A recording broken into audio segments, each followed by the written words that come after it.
Hello there, YouTube. I am Necrostevo, and it's time for week number 4 in the Pokemon Premier League Champions Edition. Our opponent this week is K-Swan, and it is time for us to meet again on the battlefield. We just faced him last season, and I'm excited to battle him again. You should have already gone and checked out this channel after last time, but just in case, be sure to go check it out now. Information will be in the description. Let's take a look at the team that he has drafted. He has access to his Garchomp, Kingambit, Primarina, Mega Aerodactyl, Meowstic, Male, Serena, Ariados, Cerulege, Toxicroak, and Mega Houndoom. So what did the Shadows bring to bear against this team? Especially since this team, thank you K-Swan, Don Fanatic, for making sure that I prepped against the right team. Yeah.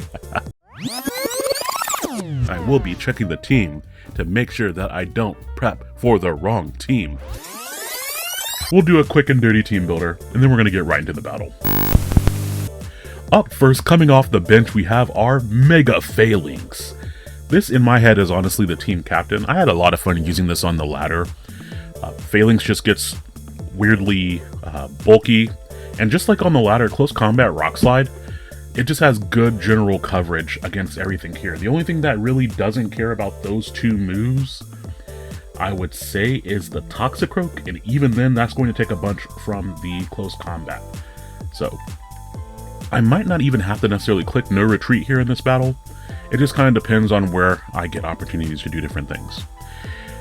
The one thing that will be alongside Phalanx a lot of the time is my Clefable, also kind of coming off the bench here. Clefable is going to be using Follow Me in Life Dew to help keep other things alive and ideally give them an opportunity to set up. I went I actually went exactly even on my defenses just to take hits evenly on both sides. With Unaware, just in case he tries boosting up the likes of the Houndoom with Nasty Plot, he can boost Garchomp with Swords Dance, but his Aerodactyl also could just throw off moves that are super effective into other Pokemon, whereas into Clefable, they would be neutral. So that's the thinking with the Clefable. After that, we have our Torterra. We brought Torterra off the bench last time, but he actually didn't ever hit the field, so this is a very, very old Torterra. I'm 37! What? I'm 37, I'm not old! And we have Shell Smash, Wood Hammer, Earthquake, and Protect. Kind of a weird set. It's like, wow, you're going to be hitting your teammates, but you already saw that Clefable has Protect. In the event that I'm alongside it with my Phalanx that also has Protect. We don't normally run Protect this much, but I do think it's very necessary here. Enough speed on our Torterra, by the way, to outrun the Mega Aerodactyl with its base 150 speed. Again, might not even need to Shell Smash. We might just be throwing off attacks immediately. It depends on who is in front of us. After that, we have Mega Glimmora. Double Megas here. That means we have 2 different modes that we can easily bring. Come on, let's count to 2.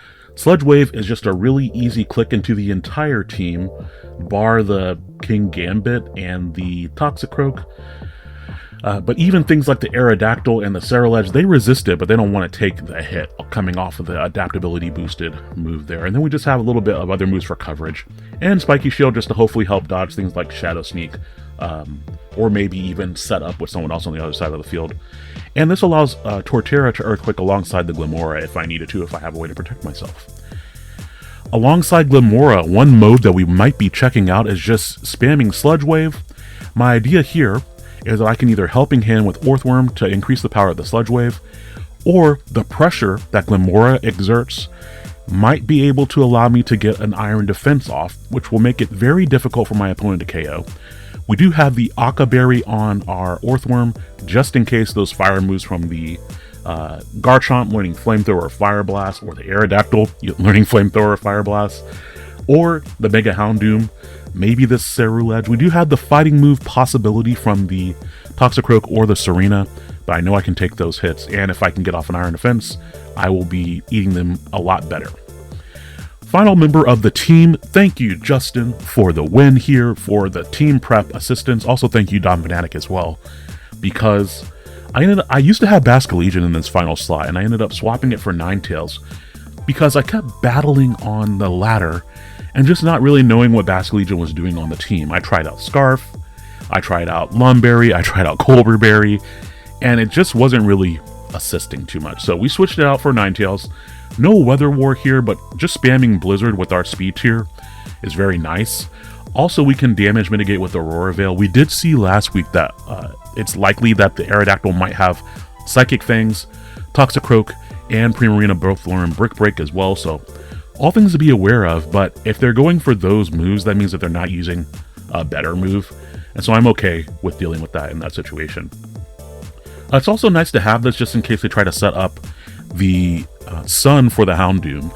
I can bring in my Ninetales and hopefully get rid of that Sun and annoying the Houndoom a little bit more there. And of course Protect, just in case I'm alongside Sludge Wave or the Earthquake, once again.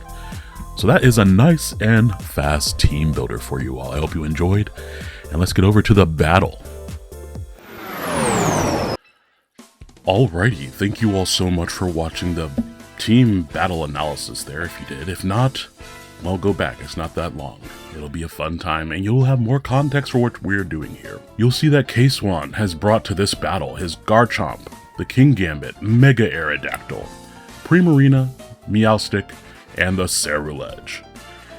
These immediately gave me pause because, number one, if he doesn't have the right coverage moves on the top 3 Pokemon, then Earthworm walls a lot of this team. Number two, we don't have to play the guessing game of which Mega is it going to bring, because there's no Mega Houndoom here. I was very pleased to see that. There's also no redirection, no Ariados, and we don't have to worry about the Toxicroak coming and annoying me with different types of poison moves, fake out, upper hand, all that good stuff there. We have 2 different modes to this team, of course. Well, actually 3. We'll say there's 3 different modes of this team. We have the Phalanx being the main offensive force. I could always lead Torterra Earthworm to be annoyingly offensive, but also just building up my defenses. And then we have the Mega Glamora in the back of any mode that I go for. In game number 1, we are going to attempt the Phalanx mode here. But you'll see that we lead off with the Torterra. Now our opponent leads off with their Kingambit and their Meowstic. And it is time to battle, K-Swan. Prepare yourself.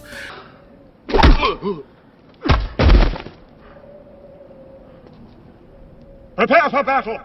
Even though this is my second time recording this, because for some reason, DaVinci decided to delete everything. That is fine. Also, our trainers were just synced up there. Did you see that? They were just like, yes, quite. Here we're gonna go for, ideally just Protect and try to throw off an Earthquake. My thinking here is that the Meowstic will probably try to fake out the Clefable to stop it from redirecting or something like that. But we do see the fake out into the Torterra and the Iron Head come out from the Kingambit. That's fine because my Clefable does have the Babiri Berry, and as long as I use Life Dew on the same turn as I get hit by the move, then that will mean that my Clefable can take another Iron Head. Here we do just want to try to go for Shell Smash. Now, Mega Meowstic, or rather, Meowstic, not Mega Meowstic, regular Meowstic does not get Encore, so I'm pretty safe going for Shell Smash. We can see that the move coming out from the Kingambit does not even do half of my HP, which I was like, yes.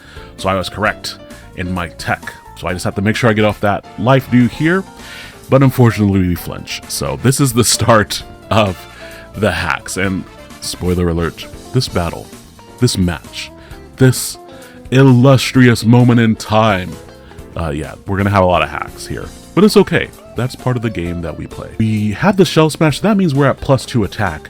Now, I know that my opponent probably has the Aerodactyl in the back, and we do see Terry Crews come right in.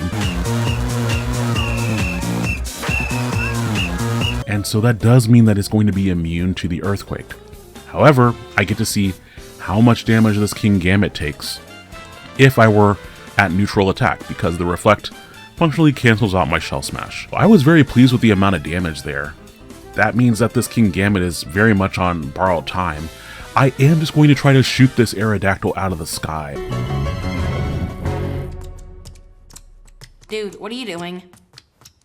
The other thing I needed to know right away is if the Aerodactyl was Jolly, then it's going to outspeed my Torterra. But if he went Adamant, I will be faster than the Aerodactyl. This is important for two other reasons as well, because if it's a Jolly Aerodactyl going for dual wing beat, that will not KO my Torterra. But if it's adamant, it has a very good chance of KOing my Torterra. All good things to note right there.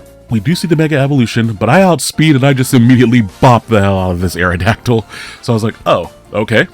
So he's adamant, and he's also dead. My Clefable is also dead because of not being able to get off that life dew on the last turn.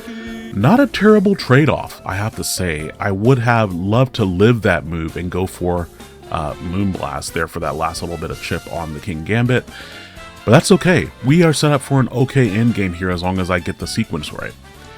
Now here I had a choice between the Phalanx and the Ninetales in the end, and I decided to go out into the Phalanx. This was the wrong decision. I thought that I was facing down a bulky, supportive Meowstic, and that I could easily go for no retreat in the situation. And yes, I might get hit by an Iron Head, maybe by a Psychic, but since I would be outspeeding everything, it wouldn't really matter. I would get the +1 special defense, and I would be hunky-dunky. The other thing that's important here is that I'm expecting Sucker Punch to come out of the King Gambit into my Torterra, so we are just going to protect because I don't want to take that hit unnecessarily. And we do get the protect off with our Torterra, and then we get immediately outsped and Molly-Whopped by this Meowstic going for Psychic Noise. For Psychic Noise to KO me, not even Psychic, he would have had to have been near max special attack.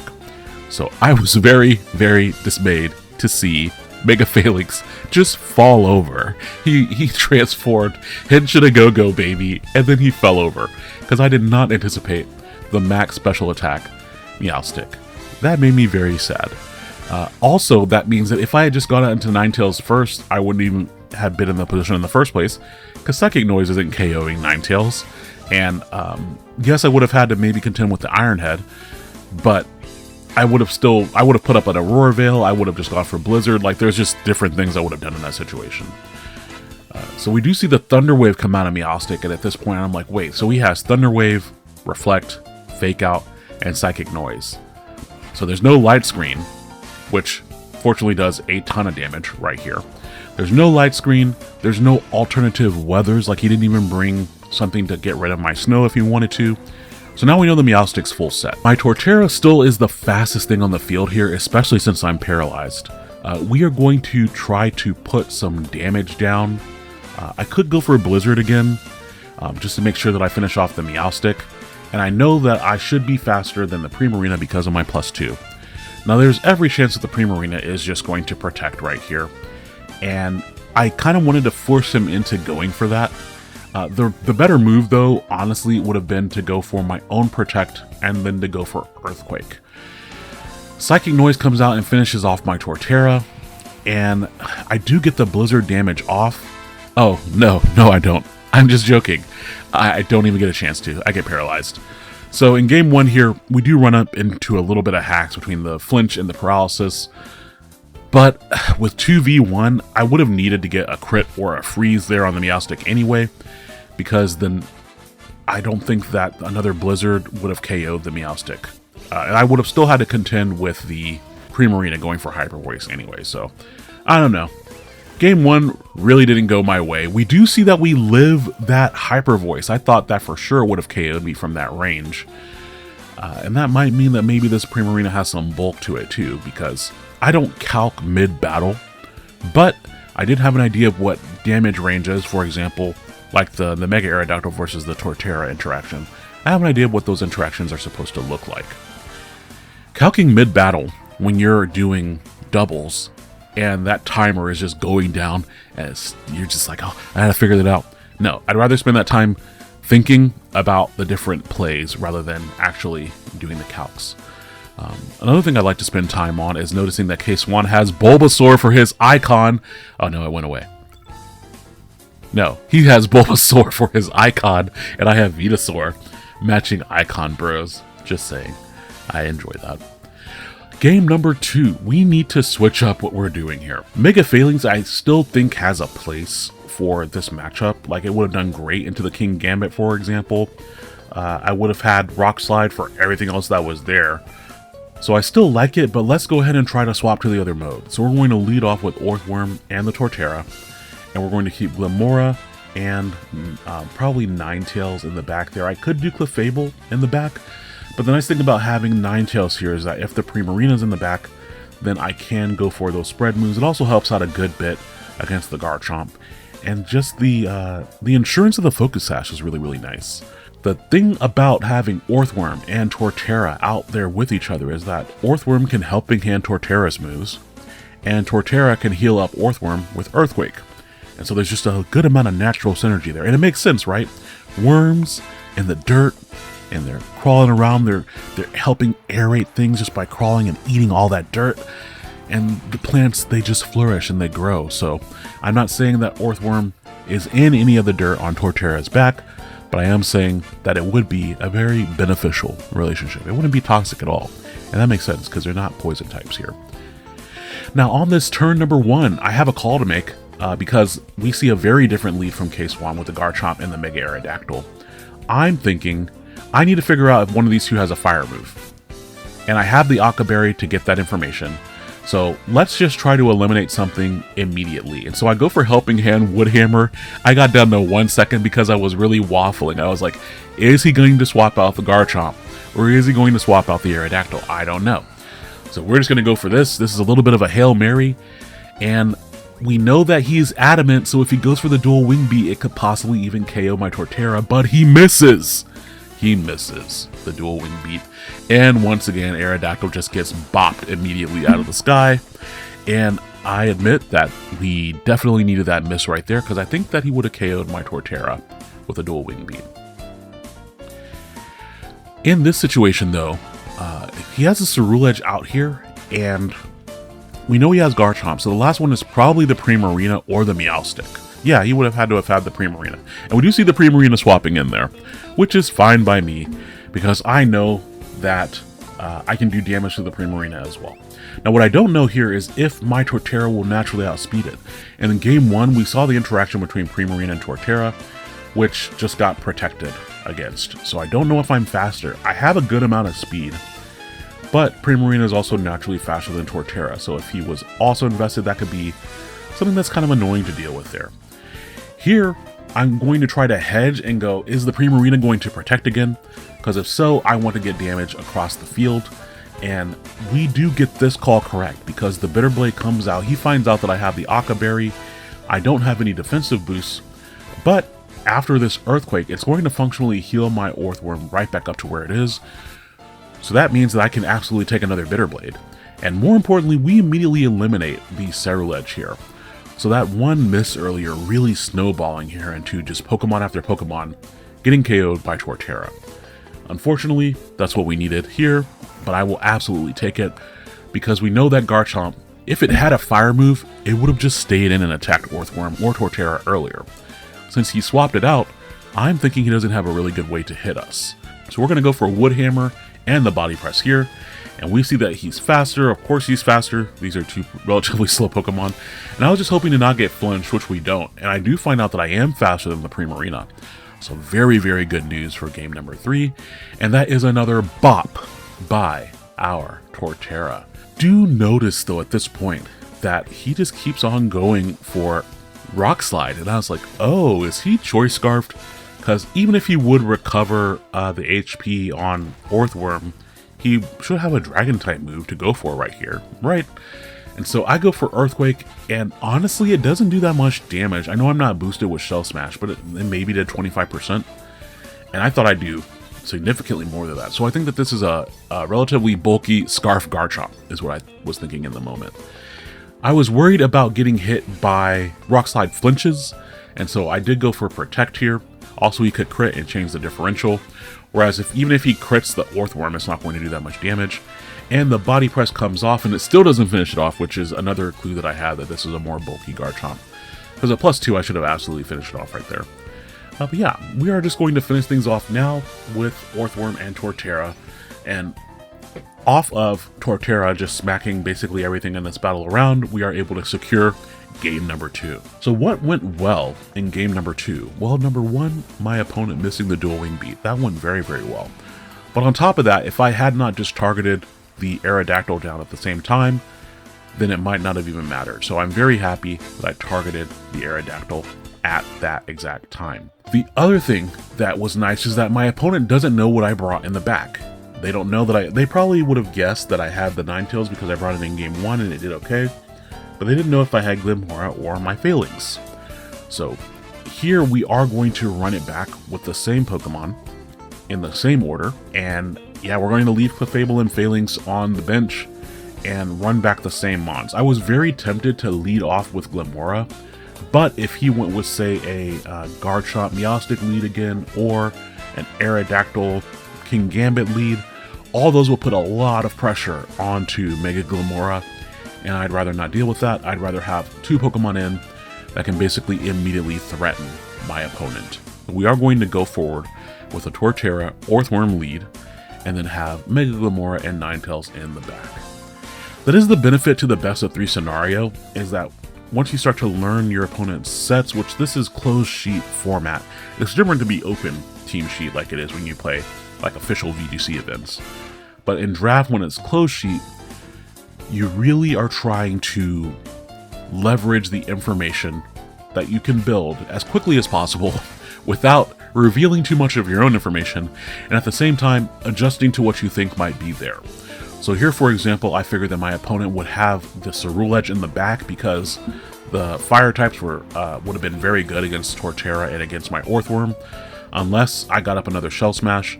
Here he leads out with the Meowstic and the Aerodactyl, and so I was wondering if he would go for Fake Out and maybe immediately for the Dual Wing Beat or for the Tailwind.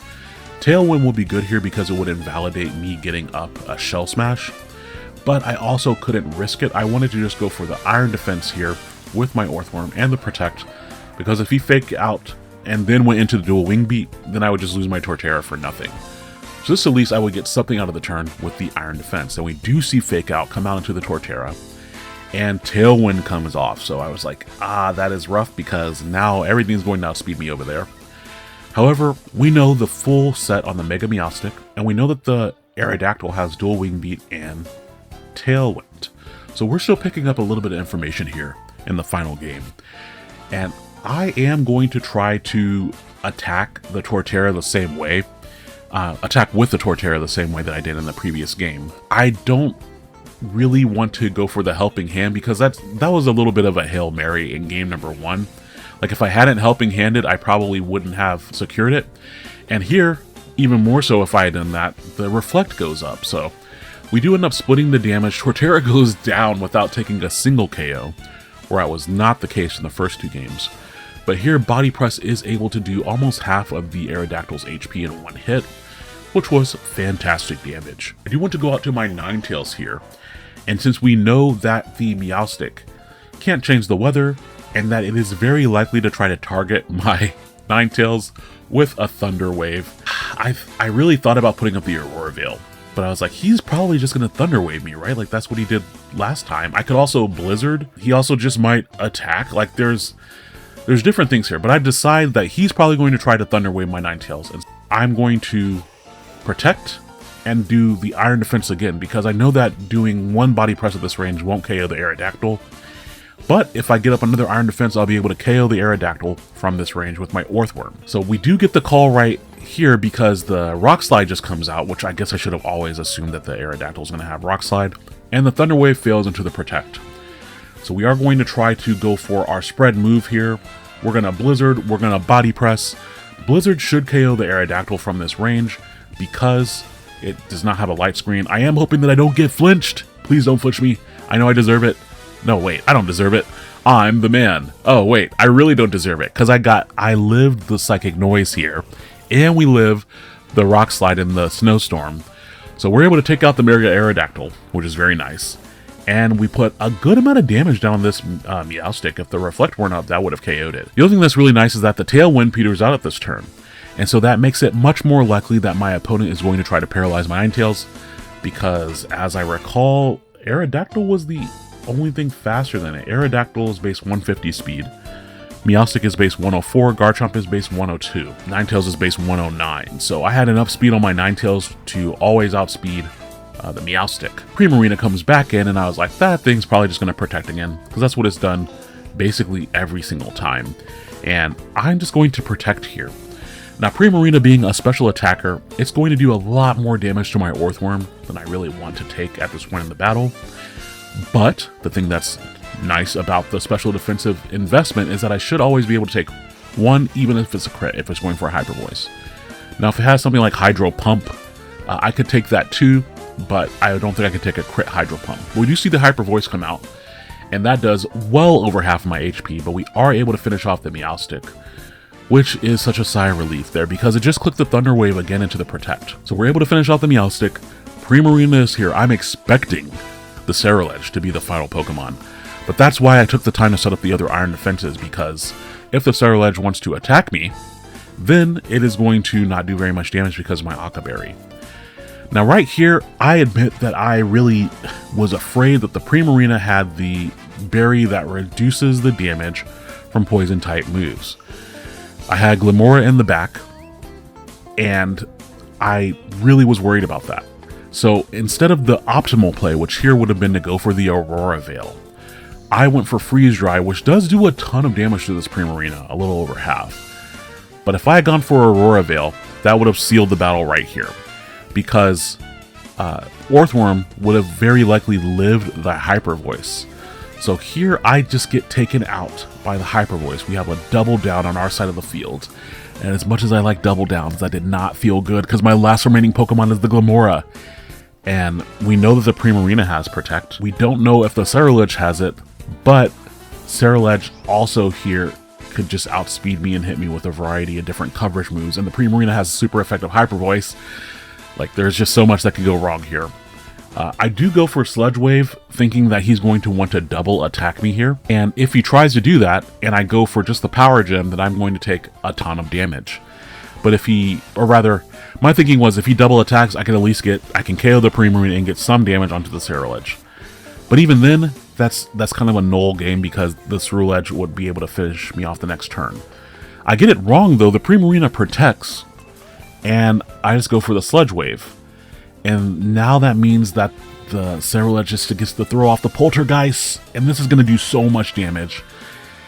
Well over half. And really the only thing that can bail me out right now is if that Poltergeist is the best move that the Ceruledge has to hit me with. I can't live a Hyper Voice single target from this range of health. If I go for Sludge Wave and I KO the Primarina and the Ceruledge misses the Poltergeist, that's literally the only way that I have for victory. And I said that out loud at the time. I wasn't recording because pausing from the live recordings.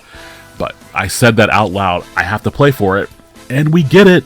We see the Poltergeist miss. And that means that your Victorian Shadows are going to pick up a victory here in week number 4 against K-Swan. And that was a very sweaty, haxy, ridiculous match overall. But thank you very much, K-Swan, for the battle. I will be honest, going into this, I really wanted a cleaner match. When we fought last season, it was very haxy then too. So while I did want the victory, I needed the victory. Now we're 2-2 for the season. Overall, I wanted the clean. Whenever you're facing a strong opponent, you just want the clean match, you know? Anyways, thank you very much, K-Swan, for the battle. Thank you all for watching. This is the second time that I'm recording this, so hopefully this time... Oh, see, that wasn't a good sign. I don't know what that noise was. Hopefully this time it works out okay. And I will talk to you all later. Have a wonderful night. And hopefully look out for some more D-brand stuff in the future. That was kind of fun to record. And I had a lot of that packaging left to read. But we're not doing that today. We are just going to move on. Goodbye. And good night.